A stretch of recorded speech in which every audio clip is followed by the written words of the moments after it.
Olá, meus amigos, tudo bem? Boa tarde. Então, cá estou eu de novo, engenheiro Generai da GN Lima, Engenharia Moderna. Vamos continuar nosso bate-papo, nossa conversa que a gente vem trilhando essa semana, né? Ontem nós falamos para vocês da real necessidade, o que é que nós planejamos, o que é que você gostaria de ter, qual a sua necessidade, o seu sonho, né? Lembra que falamos do sonho, que o sonho realmente tem que existir. Falamos do terreno, de você ter que ter terreno, dos custos, o que mais ou menos deve dar um pouquinho dos custos. Hoje nós vamos aprofundar um pouquinho mais nessa situação dos custos. Falamos da necessidade da pesquisa do solo, contratação de projeto de um engenheiro para que ele possa realmente fazer o que você precisa que seja feito, para que ele possa concretizar o seu sonho. E falamos também das verificações das edificações vizinhas, que depende muito do que você vai fazer. Lembra que eu falei do solo de Belém, do solo da Cidade Velha, como é que é ruim, que precisa de estacas e as casas, né, enfim, são afetadas. Falamos disso. Hoje, então, a ideia é nós falarmos um pouquinho sobre o orçamento da sua obra, o processo do orçamento da sua obra. Falar também do cuidado que a gente tem que ter na escolha da contratação da mão de obra, tá certo? E a compra dos materiais, tá bom? Então vamos lá. Qual que é a ideia disso daí? Da gente passar essa situação para você poder ver o profissionalismo que deve ser tratado quando se fala em construir um imóvel. Quando a gente já fala do imóvel, do seu imóvel, eu estou falando do seu sonho, da sua vontade, dos seus desejos, do que você pensa para você. Então, você sabe o seu custo de vida, você sabe quanto você tem e estima ter daqui a alguns dias, daqui a alguns meses, em quanto tempo você consegue fazer a sua obra. Eu lembro que quanto maior for o tempo de execução da obra, normalmente, veja bem, o maior é o custo. Você vai ter mais gente trabalhando durante mais tempo, possibilidade de maiores desperdícios de material, de equipamento, aluguel de equipamento, né? Enfim. Então a gente trabalha no orçamento da seguinte forma: tendo os projetos em mãos, se faz um levantamento geral, uma planilha, onde a gente pode bater os custos de várias formas. Tem o custo do SINAP, que é um custo geral, que é do governo federal, é fornecido pela Caixa Econômica. Lá tem vários itens que a gente vai encaixando, metragem quadrada, valores unitários, que está totalmente furado. Se você bem lembrar do vídeo de ontem, você vai lembrar que eu falei para você do aumento que teve no material de um ano para cá, que o ferro aumentou absurdamente, que o cimento aumentou absurdamente, o próprio tijolo aumentou bastante, areia, enfim, todo o material aumentou bastante, né? Então, o SINAP, isso é atualizado de 3 meses, às vezes ele demora até 4 meses para ser atualizado. Então, se faz um orçamento por lá, a probabilidade dele furar é grande. Vou te dar um exemplo, bem prático.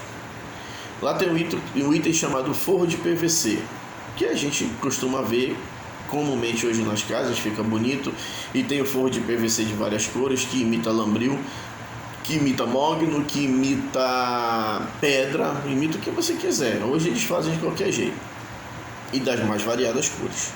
E anti-chamas também, PVC anti-chama, atenção, hein? Interessante.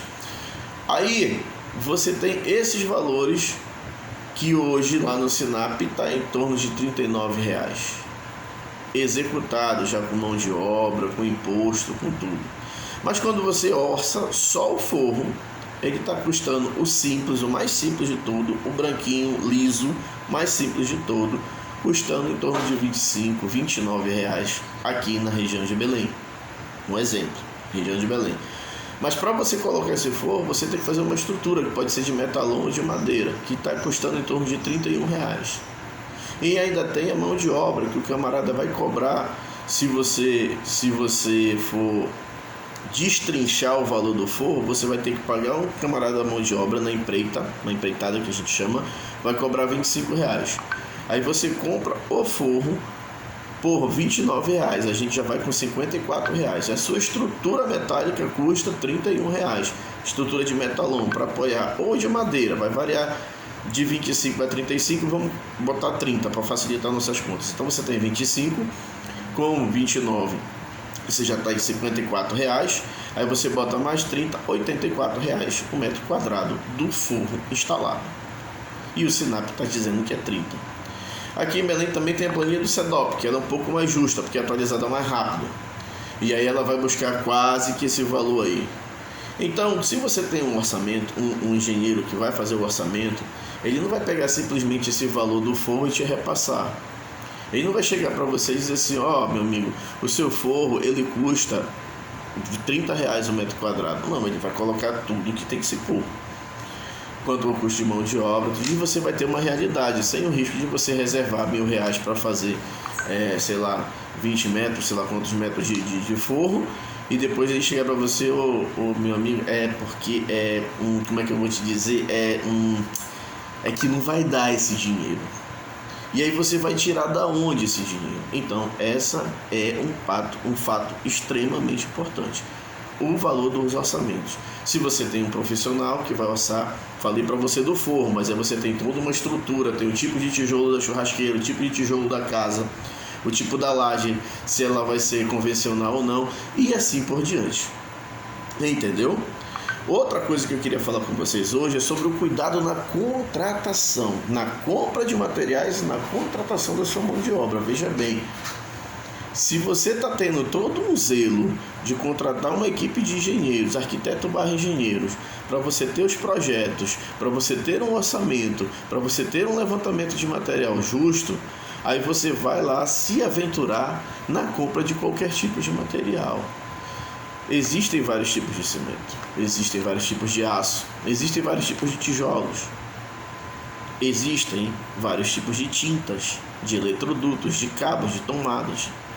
E o teu engenheiro vai poder te dizer se aquele porcelanato é de qualidade ou não, se aquela argamassa é boa ou não, se aquela tomada presta ou não. Não é só o papo do vendedor da loja que quer vender tudo, entendeu? Então aí é um outro ponto extremamente importante que você tem que estar atento. A compra dos materiais. Você tendo assessoria do seu arquiteto e do seu engenheiro, a coisa vai ser melhor. GN Lima trabalha assim, é transparente. Por que a GN Lima é engenharia moderna? Porque ela está em busca da transparência. Fazer as coisas de uma forma rápida, tranquila, sem esconder nada. Nós não queremos esconder do cliente nada. O cliente tem que saber de tudo, é o dinheiro dele, é o patrimônio dele, é o sonho dele. Então ele tem que estar. Trabalhamos assim. A engenharia moderna é assim, com máquinas, equipamentos, estudos, projetos, plantas, programas, acompanhamento, internet, tudo. É tudo isso sim, mas especialmente a transparência que muitas vezes a gente não conseguia enxergar nas antigas empresas. Ou nas empresas mais, não, fala que é tal coisa, mas é tal coisa, diz que é tanto, mas é tanto, para roubar, ou para enganar, ou para não ser transparente. Não é o objetivo da GN Lima. GN Lima quer ser transparente. Então, na compra de materiais, a gente chega e mostra o que presta e o que não presta. E no cuidado da mão de obra, a nossa mão de obra é qualificada. É uma mão de obra diferenciada. A gente cobra o valor justo para pagar o funcionário justo e ele trabalhar justo. E esse é um grande problema. Às vezes você pega ali um pedreiro para fazer serviço de encanador, o de encanador para fazer de eletricista para fazer de carpinteiro, quando vê, tá cheio de goteira a casa, cheio de infiltração, dando curto-circuito nas paredes, vazando água para tudo que é lado, piso soltando, janela engatando. Irmão, gambiarra não dá certo. Na sua casa não, é o seu sonho, é a sua vida, tá bom? Vamos ter atenção. Falamos ontem da necessidade do terreno, dos sonhos, dos projetos, do estudo do solo, da contratação do engenheiro, da verificação da vizinhança. Hoje a gente falou para você sobre o orçamento, o cuidado com o seu orçamento, por que tem que ser um profissional que tem que fazer, o cuidado e o zelo na compra do seu material, para que não dê problema, e a sua mão de obra. A mão de obra é essencial. Amanhã a gente vai falar mais um pouco de mão de obra. Vou dar mais alguns exemplos, contar algumas histórias. Mão de obras bizonhas, contratações erradas, tá bom? Mas é isso aí, conto com você. Ainda estou aguardando as suas perguntas, os seus comentários. Poste, transmita o nosso vídeo, interaja conosco. GN Lima, Engenharia Moderna. Tudo bem? Um grande abraço e fica com Deus.